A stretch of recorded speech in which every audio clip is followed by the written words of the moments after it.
오늘 자유로운 이어서 제3장 들어갑니다. 제가 인덱스를 가장 많이 붙여놓았던 챕터이기도 하네요. 3장 복지의 한 요소로서의 개성입니다. 인간은 자신의 개성과 독창성을 발휘하면서 성장해 나가는 꿈꾸는 나무 같은 존재다.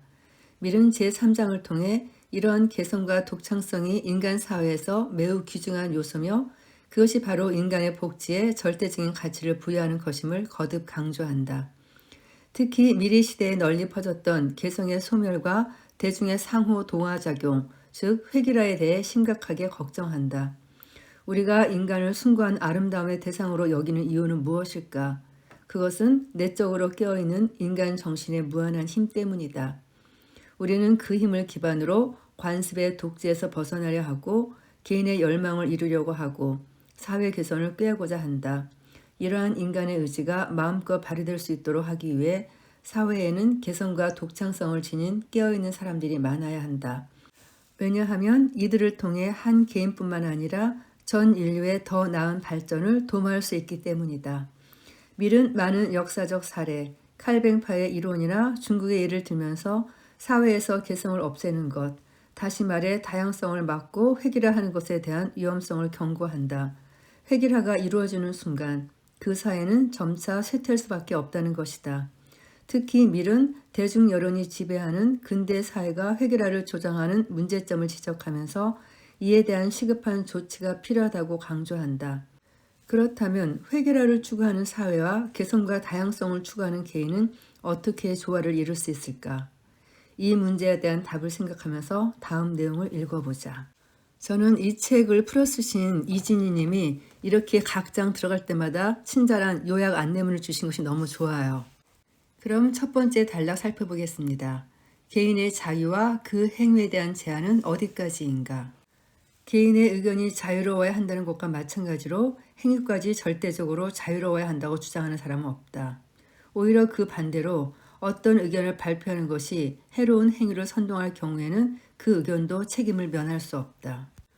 가난한 사람이 빈곤에서 벗어나지 못하는 이유는 사악한 곡물상 때문이며 사유재산은 도둑질과 다름없다는 주장을 출판물을 통해 유포한다면 우리는 그를 박해서는 안 된다. 그러나 똑같은 의견이 곡물상집 앞에 모인 성난 군중에게 직접 그 사람의 목소리로 전달되거나 플래카드의 형태로 전달되어 이를 통해 그들의 분노가 솟구쳤다면 이는 당연히 처벌 대상이다.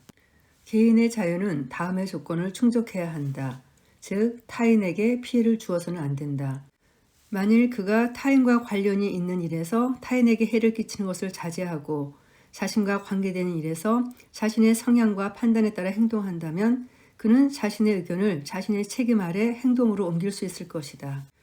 사람들이 진리의 모든 측면을 인식하는 능력이 지금보다 훨씬 더 나아질 때까지 다양한 의견이 이 세상에 존재하는 것은 악이 아니라 오히려 선이다. 그리고 이것은 사람들의 의견뿐만 아니라 그들의 행동 양식에도 적용할 수 있다. 즉, 다양한 행동 양식이 존재한다는 것도 선이다. 다시 말해 사람은 불완전한 존재이기 때문에 다양한 의견들이 존재하는 것이 유익하다. 마찬가지로 서로 다른 생활이 존재하는 것 또한 유익하다. 또한 남들과 다른 생활 양식을 시도하는 것이나 다른 사람과 관계되지 않은 일에서 자신만의 개성을 주장하는 것은 바람직하다. 왜냐하면 자신의 판단이 아닌 다른 사람들의 판단에 따라 자신의 행동이 결정된다면 인간은 결코 행복할 수 없기 때문이다. 이런 원칙을 밝히는 데서 부딪히는 가장 큰 어려움은 널리 인정되는 목표를 성취하는 수단에 대한 이해가 부족한 것이 아니라 목표 자체에 대한 일반인들의 무관심이다. 만일 개인의 자유로운 개성을 발휘하는 것이 복지의 핵심 요소 중 하나라는 사실과 그것이 문명, 훈련, 교육, 문화 등과 대등한 요소이자 그 자체가 이 모든 것을 위해 반드시 필요한 부분이며 조건이라는 사실을 절실하게 느낀다면 자유가 과소평가될 위험도 없으며 자유와 사회 통제 사이의 경계를 조정하는 일도 별다른 어려움을 겪지 않을 것이다. 두 번째 단락, 개성의 중요성. 일반적인 사고방식에 따르면 개인의 자발성은 어떤 고유한 가치를 갖는다거나 그 자체로 존중되어야 한다고 인정되지 않는다. 하지만 사실 그런 사고방식은 매우 해로운 것이다. 비레른 폼 훔볼트가 쓴 다음 논문의 의미를 살펴보자. 인간의 목표는 모호하고 일시적인 욕망이 제시하는 것이 아니다. 그것은 영원하고 불변하는 이성의 명령이 규정하는 것이다. 이렇게 규정하는 것은 인간의 능력을 최고 수준으로 발달시켜 완전하고 조화로운 전체를 형성하는 데 있다. 그러므로 동료들에게 영향력을 행사하고자 하는 사람들이 특히 주목해야 할 것은 진취적이고 발전적인 개성이다. 이것을 위한 두 가지 전제 조건은 자유와 다양한 상황이다. 이것이 결합함으로써 개인의 활력과 다양성이 생겨나고 또한 이 후자의 결합으로부터 독창성이 생겨난다. 사람들은 젊은 시절 인류의 경험이 축적된 내용을 교육을 통해 배우고 그것을 토대로 살아가야 한다는 것을 부인하지 않는다.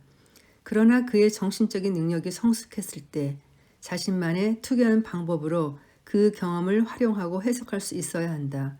그것이 바로 인간이 지닌 특권과 정당한 조건이라고 하겠다. 세 번째 단락. 개성은 인간을 가장 인간답게 만든다. 인식, 판단, 차별적인 감정, 정신활동, 그리고 도덕적 선호도 등 대부분의 인간 능력은 어떤 상황에서 선택을 할 경우에 발휘될 수 있다. 중요한 선택의 순간에 다만 그것이 관습이기 때문에 따르고 행동하는 사람이 있다면 그는 실제로 아무런 선택을 하지 않는 것과 마찬가지다. 인간의 삶을 통해 완벽하고 아름답게 만드는 것이 정당화되는 것 가운데 가장 중요한 것은 당연히 인간 자신이다. 집을 짓고 곡식을 재배하고 전투를 치르고 재판을 하고 교회를 세우고 기도하는 것조차 사람의 형상을 한 자동 기기가 대신할 수 있다고 가정해보자. 그렇게 가정하더라도 현재의 더 문명화된 세계에 살고 있고 자연이 생산할 수 있고 앞으로도 생산할 표본 중 확실히 빈약한 것에 지나지 않는 남자와 여자일지라도 이 자동 기계와 교환하는 것은 엄청난 손실이다. 인간은 모양에 따라 만들어지고 그것에 맡겨진 작업을 정확하게 하도록 설정된 기계와 같은 존재가 아니다. 인간은 자신을 생명체로 만드는 내면적인 힘을 토대로 모든 방향으로 성장을 꿈꾸는 나무와 같은 존재다. 그러므로 스스로의 이성적 판단에 의해 관습을 따르거나 또는 이성적으로 관습에서 일탈하는 것이 맹목적이고 단순하게 관습을 기계적으로 답습하는 것보다 바람직하다는 사실 또한 누구나 인정할 것이다. 욕구와 충동은 신념이나 절제와 마찬가지로 인간이 지니고 있는 한 부분이다. 그리고 인간의 강렬한 충동이 적절한 균형을 잃어버렸을 경우, 즉 어떤 것이 너무 강하게 발달되어 공존해야 할 다른 것이 상대적으로 약하고 무기력해지는 경우에만 우리는 위험한 상태에 처하게 된다. 그리고 한 사람의 욕구와 감정이 다른 사람보다 더 강렬하고 다양하다는 것은 그가 인간 본성을 더 많이 가지고 있기 때문에 확실하게 더 많은 선을 그리고 더 많은 악을 행할 능력이 있다는 것과 같다. 그런데 이러한 활력은 종종 악용될 수 있다. 하지만 더 많은 선은 항상 나태하고 무감동적인 성격보다는 활력적인 성격에서 나온다. 가장 자연스러운 감정을 느끼는 사람은 언제나 변함없이 자신이 직접 가꾼 감정을 가장 강력하게 만드는 사람이다. 네 번째 단락, 개성과 자발성 부족에서 나타나는 문제와 칼뱅주의의 사례. 어떤 사회의 초기에는 개인의 욕구와 충동이 가진 힘이 사회가 그것을 훈련하고 통제할 수 있는 힘을 능가할 수 있다.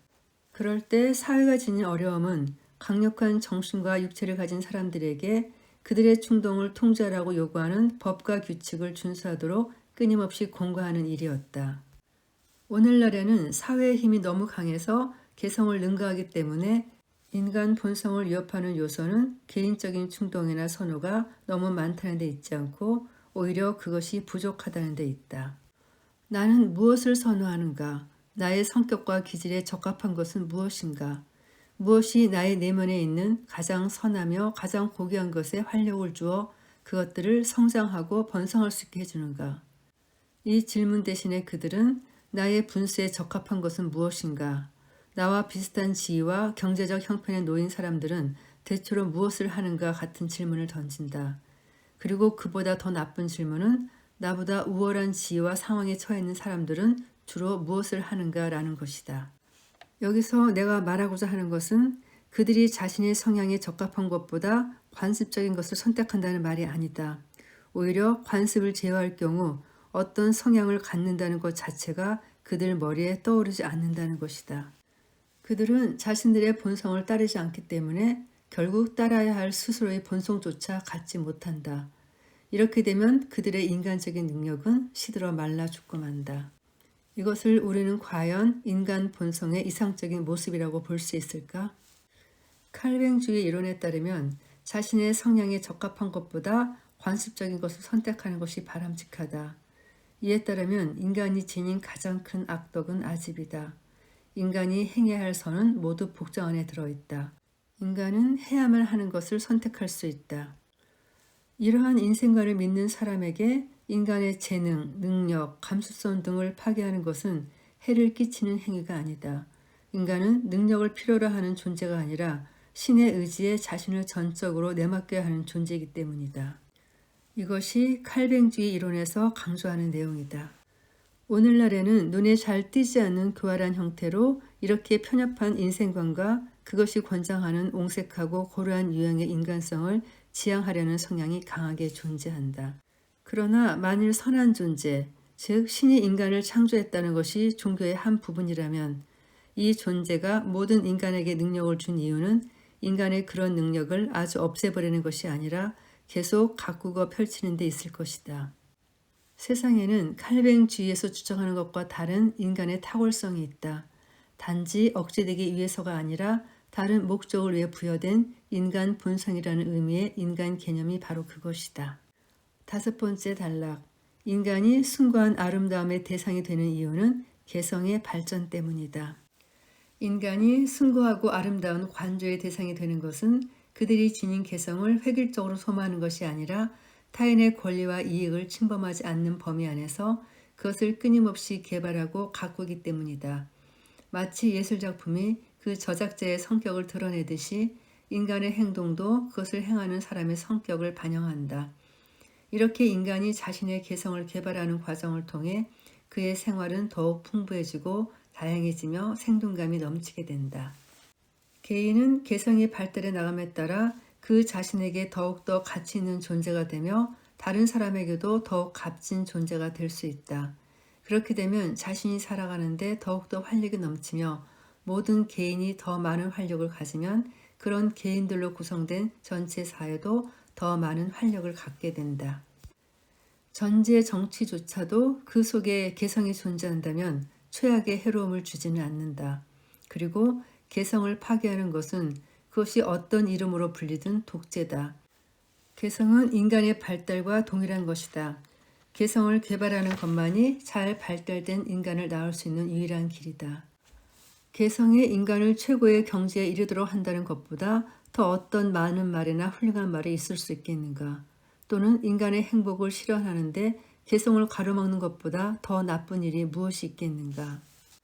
개성이 발달한 사람들은 발달하지 못한 사람들에게 무엇인가 도움이 될 수 있다는 것을 보여줄 필요가 있다.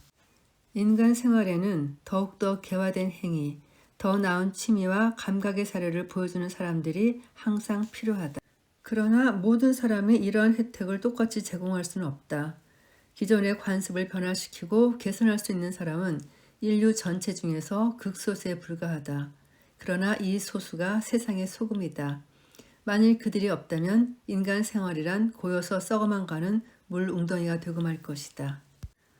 이 세상에는 최고의 신념과 관행이 기계적인 것으로 전락할 가능성이 너무나 많다. 만일 늘 새로운 독창성을 가지고 이런 신념과 관행이 단순히 과거와 같이 반복되는 것을 막고자 노력하는 사람들이 존재하지 않았더라면 죽어버린 신념과 관행은 살아있는 신념의 조그만 충격에도 버티지 못하고 비잔틴 제국의 문명처럼 멸망해 버릴 것이다. 항상 그렇듯 천재는 극소수다. 그러나 그들이 존재하기 위해서는 그들이 성장할 수 있는 토양을 유지해야 한다. 천재는 자유로운 분위기 속에서만 자유롭게 호흡하며 살아갈 수 있다. 이 대목을 보니 한국예술종합대학교를 설립하신 이어령 교수님이 생각나네요. 천재가 중요하다는 것, 그리고 그들의 사상을 형성하고 실천하는 데 필요한 그들의 역량을 마음껏 펼칠 수 있는 분위기를 사회가 허용해야 한다고 내가 주장하는 이유에 대해 이론적으로는 아무도 부정하지 않을 것이다. 하지만 나는 현실적으로 거의 모든 사람이 이것에 대해 무관심하다는 것을 알고 있다. 천재성이 사람으로 하여금 감동적인 시를 쓰게 하거나 그림을 그리게 할 때 사람들은 그것이 좋은 것이라고 생각한다. 하지만 천재성이 지니는 진정한 의미, 즉 사상과 행동의 독창성이라는 의미에서는 대부분 사람들은 내심 그것 없이도 잘 지낼 수 있다고 생각한다. 비독창적인 사고를 가진 사람은 독창성이 필요하다는 것을 느낄 수 없다. 그러므로 독창성이 그들에게 제공할 수 있는 것은 다음과 같은 것이다. 독창성은 비독창적인 사람들의 눈을 뜨게 해주어 그들이 독창적이 될 수 있는 기회를 제공한다. 우리는 누군가가 처음으로 어떤 것을 시작하지 않았다면 세상에 이루어지는 것이 없다는 점과 존재하는 모든 선한 것이 독창성의 결과라는 점을 떠올려야 한다. 그럼으로써 아직도 독창성이 이루어야 할 일이 남아있다는 것을 믿고 자신들이 독창성의 필요를 느끼지 못할수록 그것이 더욱 필요하다는 사실을 확신하면서 겸손하게 행동해야 한다. 여섯 번째 단락, 현대의 대중 여론은 개성을 억압한다. 현재 우리 사회는 보통 사람들에 의해 좌우되고 있다. 즉 그들이 힘을 가지고 있다. 개인들은 군중 속에 매몰되어 있다. 여론이 세상을 지배한다는 것은 진부한 표현이다.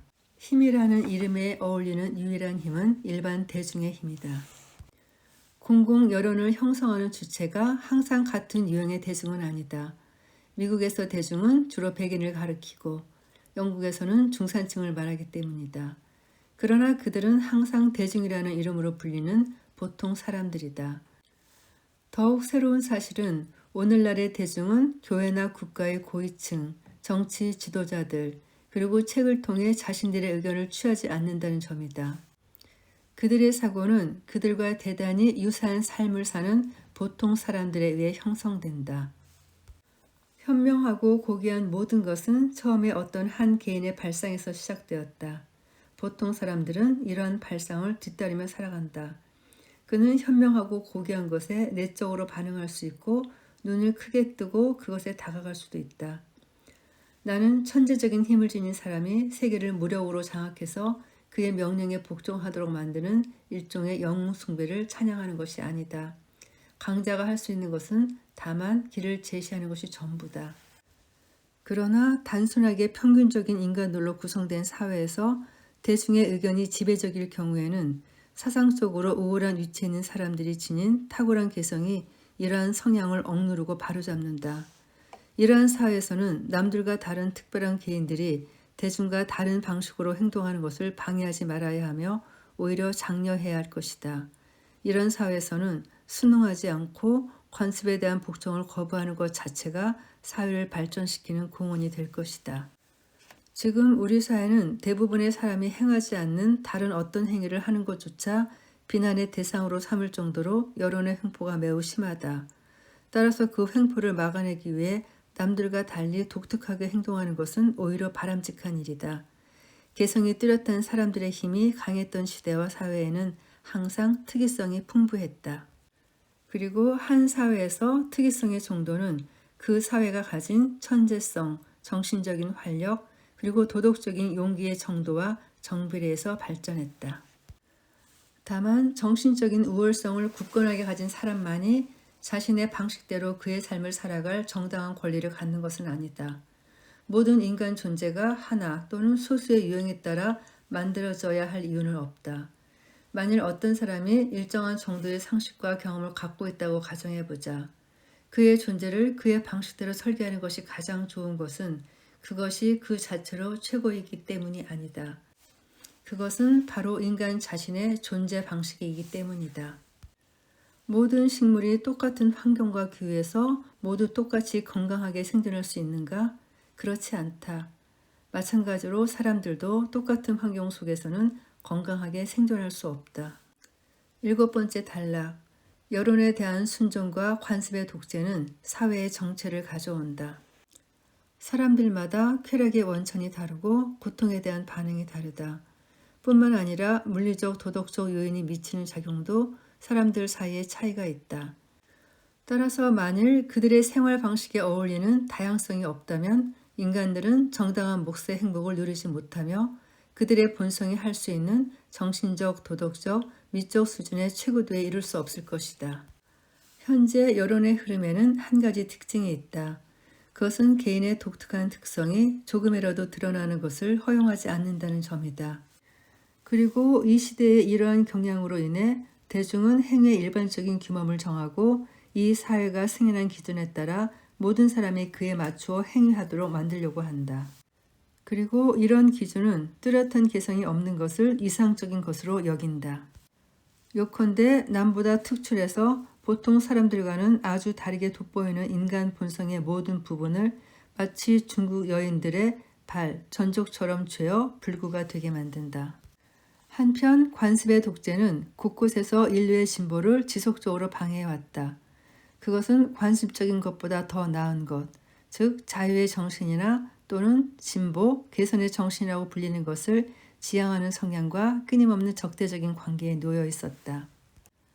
개선의 정신이 자유의 정신과 반드시 일치하는 것은 아니지만 개선을 가능하게 만드는 확실하고도 영구적인 유일한 근원은 바로 자유다.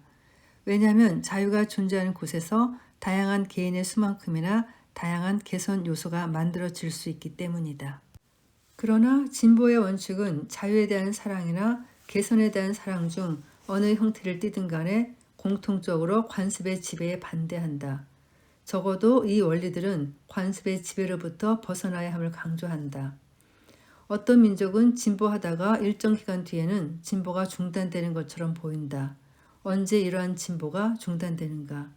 그것은 그 민족이 개성을 유지하는 것을 멈출 때다. 우리는 변화뿐만 아니라 진보도 추구한다. 우리는 계속 새로운 기계를 만들어내고 또 그것을 더 나은 것으로 대체한다. 우리는 정치와 교육, 도덕에서조차 개선이 일어나기를 열망한다.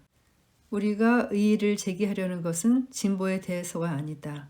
우리가 맞서서 싸우려는 것은 바로 개성이라는 문제다. 우리가 우리 모두를 동일한 인간으로 만들 수 있다면 우리는 기적적인 일을 해냈다고 생각할지도 모른다. 하지만 이러한 생각은 어떤 사람이 다른 사람과 닮지 않았다는 것은 자신의 유형이 불완전하다는 것, 다른 유형이 더 우월하다는 것에 주의해야 한다는 사실을 망각하는 것이다. 또 둘의 장점을 결합함으로써 더 나은 것을 창출할 수 있다는 가능성에 주의해야 한다는 점도 망각한 것이다. 이런 것들이야말로 가장 우선시해야 하는 중요한 점인데도 말이다. 8번째 단락, 개성을 찾아야 할 시점은 바로 지금이다. 이제까지 유럽이 이러한 운명으로 떨어지지 않고 스스로를 보존할 수 있었던 것은 과연 무엇 때문이었을까? 무엇이 유럽의 국가들로 하여금 정치되지 않고 진보할 수 있도록 만들었을까? 그들이 어떤 우월성을 가졌기 때문은 아니다. 왜냐하면 우월성이 존재한다 할지라도 그것은 진보의 원인이 아니라 결과로 존재하기 때문이다. 그 원인은 그들 사회의 성격과 문화가 대단히 다양하다는 데 있다. 개인들, 계급들, 그리고 국가들은 서로 매우 다르다. 그들은 각자가 대단히 다양한 길들을 개척해서 가치 있는 것들을 만들었다. 내가 판단하기에 유럽이 진보적인 발전을 이룩할 수 있었던 것은 이런 경로의 다양성 때문이었다. 그러나 현재 유럽은 이러한 장점을 꽤 많이 잃어가고 있다. 앞서 빌헬름 폰 슌볼트는 인간의 발달에 필요한 두 가지 조건, 즉 자유와 다양성을 들었다. 그런데 영국에서는 이 두 가지 중 다양성이 계속 줄어들고 있다. 이전에는 다른 주의, 다른 이웃, 다른 직업을 가진 사람들이 이른바 다른 세계라고 부를 수 있을 정도로 다른 환경에서 생활했다. 하지만 오늘날 그들은 거의 같은 곳에서 비슷하게 생활하고 있다. 이러한 동화작용은 여전히 진행되고 있으며 오늘날 모든 정치적 변화가 이러한 동화작용을 촉진시키고 있다.